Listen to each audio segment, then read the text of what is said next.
જે સ્ત્રી કોઈની ન હોય એ જાણે કેમ બધાયની હોય એવી કુદૃષ્ટિ સમાજ એની તરફ રાખતો હોય છે. આ પણ સમાજનો અરીસો છે, આ સત્ય છે. તો બધા સમાજમાંથી કુદૃષ્ટિઓ એની ઉપર પડવા માંડી. ડગલે ને પગલે સ્ત્રીઓને અપમાન સહન કરવા પડ્યું. અને સ્ત્રીઓને એમ કે આના કરતા તો અમે ભૌમાસુરના મહેલમાં હતા ને, એ ભલે અમારું અપહરણ કરી ગયો તો પણ અમે ભૌમાસુરના મહેલમાં હતા, એ અમારા માટે સારું હતું. આ સમાજમાં અમે પાછા આવ્યા ને, હવે અમારાથી જીવાતું નથી, આ અપમાન અમારાથી જોવાતું નથી. અને ભગવાને ભૌમાસુર સાથે યુદ્ધ કરી ભૌમાસુરને માર્યો છે, એનો ઉદ્ધાર કર્યો છે. અને એના મહેલમાં રહેલી 16,100 સ્ત્રીઓને મુક્ત કરી અને પોતપોતાના ઘર પરિવારે જવા કહ્યું કે હે દેવીઓ, તમે પોતપોતાના ઘરે જાઓ.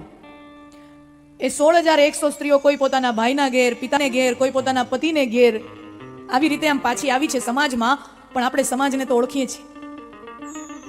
સ્ત્રી સાથે કોઈ અઘટિત બનાવ બની જાય, એમાં ભલે સ્ત્રીનો કોઈ અપરાધ નથી, એનું ચરિત્ર નિષ્કલંક છે, પણ છતાંય સમાજ એ સ્ત્રીને ક્યારેય માફ નથી કરી શકતો કે જે સ્ત્રી સાથે આવો અઘટિત બનાવ બન્યો હોય.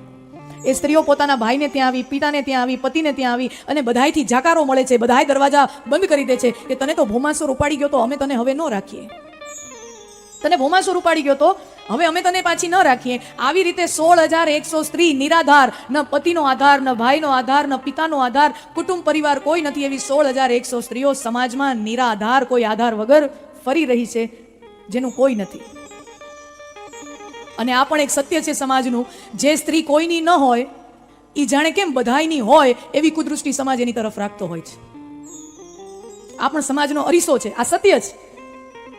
તો બધા સમાજમાંથી કુદૃષ્ટિઓ એની ઉપર પડવા માંડી. ડગલે ને પગલે સ્ત્રીઓને અપમાન સહન કરવા પડ્યું. અને સ્ત્રીઓને એમ કે આના કરતા તો અમે ભૌમાસુરના મહેલમાં હતા ને, એ ભલે અમારું અપહરણ કરી ગયો તો પણ અમે ભૌમાસુરના મહેલમાં હતા, એ અમારા માટે સારું હતું. આ સમાજમાં અમે પાછા આવ્યા ને, હવે અમારાથી જીવાતું નથી, આ અપમાન અમારાથી જોવાતું નથી.